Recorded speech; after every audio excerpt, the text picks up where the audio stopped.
The idea that we know what's real and what's not real, and you can say, oh, it's just a hallucination. This is the reality is you go to Tim Hortons, you get yourself a donut, and you go to work. Right. No, I think I have a feeling that what that experience is you being able to see something that exists around you. Well, a lot of people are very hopeful.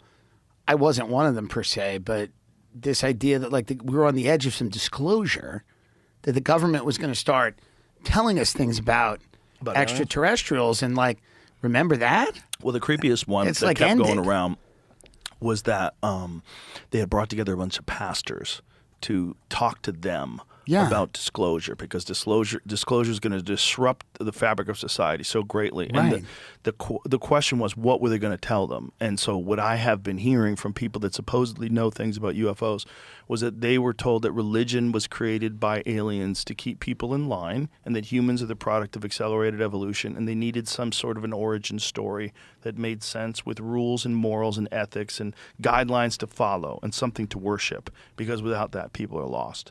And so that these aliens have created that. Well, please let Trump say that in a press conference. He's the president to say that. Yeah, I got to talk to him. I'll have dinner with him. To get on there and go, guys, listen, we don't know what's going on. The Straits of Hormuz, they're open, they're closed, they're open, they're closed. Who gives a fuck anymore? Anyway, there is no God. You were all created by aliens, and you were told a bunch of lies about it. Good luck. Keep going to work. Markets up. Straits open, markets up.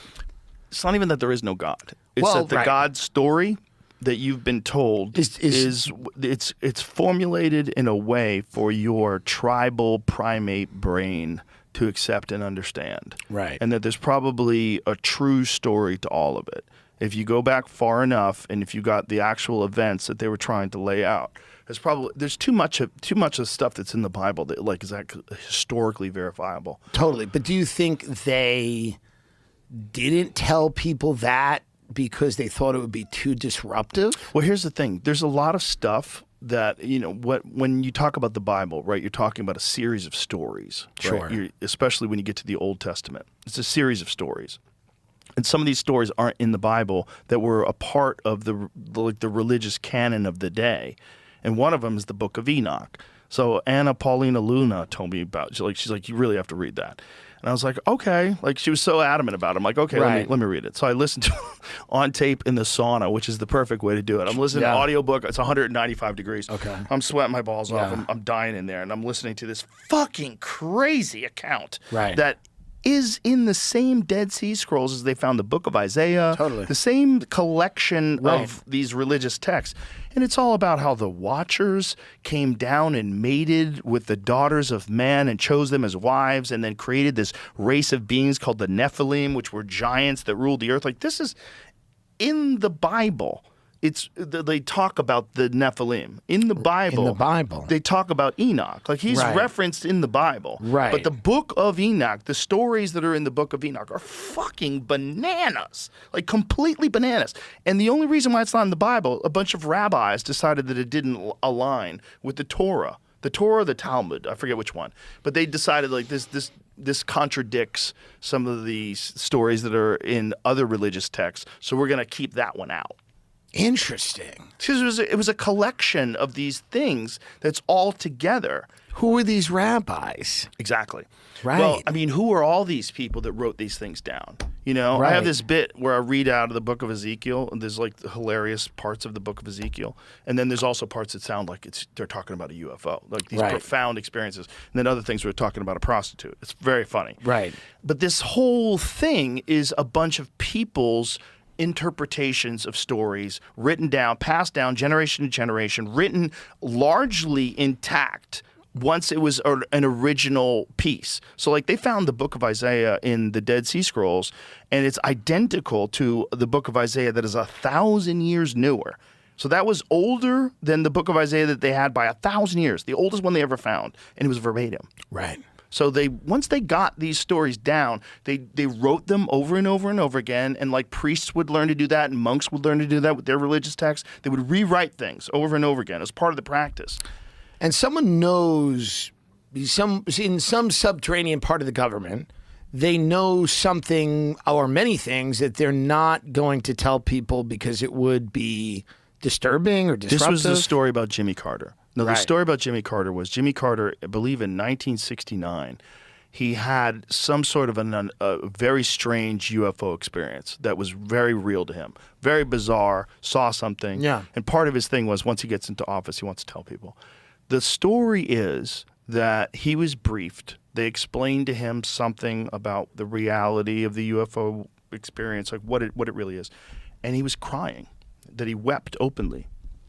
So what could that mean? Like, what would that mean? Well, a he very was kind religious of guy. he was Kind of a pussy. Is that what he you're was a gonna bitch.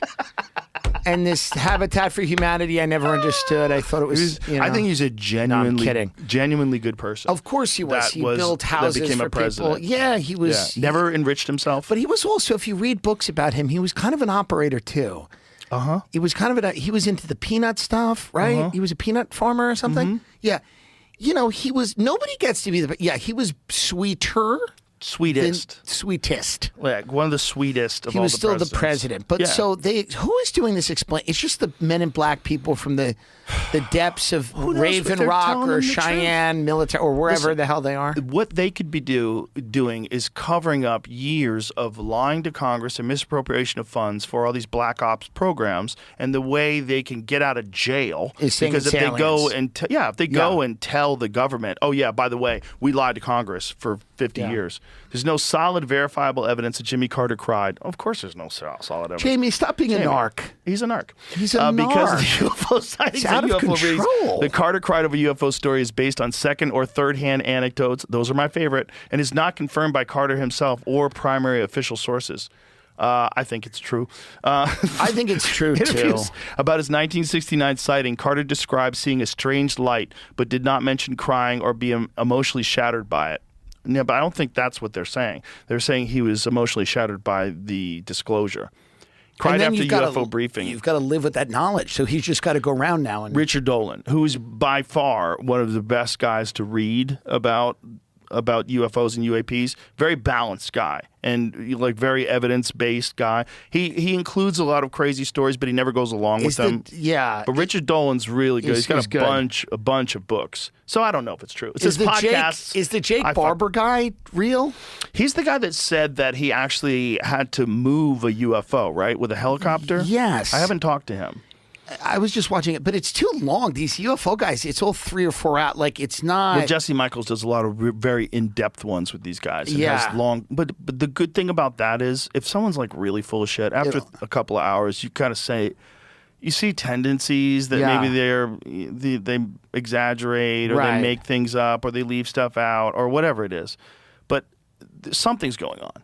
Right? There's something that people keep seeing. There's enough radar information. There's enough video that doesn't make any sense. We never found out what those drones were. Remember that? They were all around the bases in New Jersey and stuff like that. Yeah, it was crazy. People were scared to fly. People say it's a domestic. It was domestic. It was us. That's what I've heard. But then, who Could knows? be China. Could be China flexing and pulling their dick out. Saying, check out what we have, motherfuckers. Who knows? Who knows? But there was a lot of things that those things were doing that we don't know that they can do.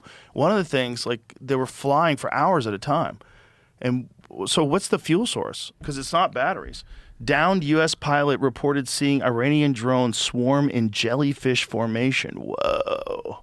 Well, they're probably getting drones from, who knows, China. China, Russia. Yeah, of course. So they're of getting, course. So the highest end of high-end government drones that we don't know about, who knows what those fucking things can do?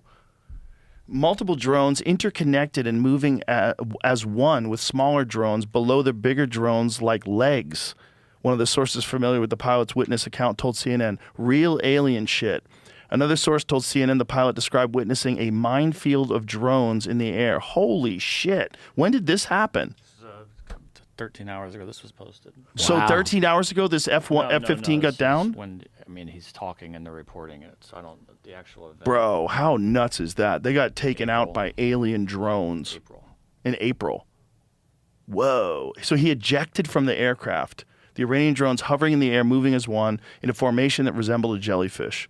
Fuck, dude. Yeah, I mean, so there is a chance that it's DARPA and it's all of these countries that are, you have these black projects, they have these secret defense projects, and they're saying it's extraterrestrial. I think if I was running an undercover operation for as many years as these people probably have been doing, and with Eric Weinstein he thinks it's like a separate branch of physics. He said he thinks there's a bunch of physicists. So where do they've they hired. get? So This but is the story yeah. of we went and did the crazy invasion to get these guys back. Oh, this is the those two guys? down pilots. Yeah. Oh, this is how they got taken out. Oh, wow. This opens up a lot more questions. Wow. Wow. Wow.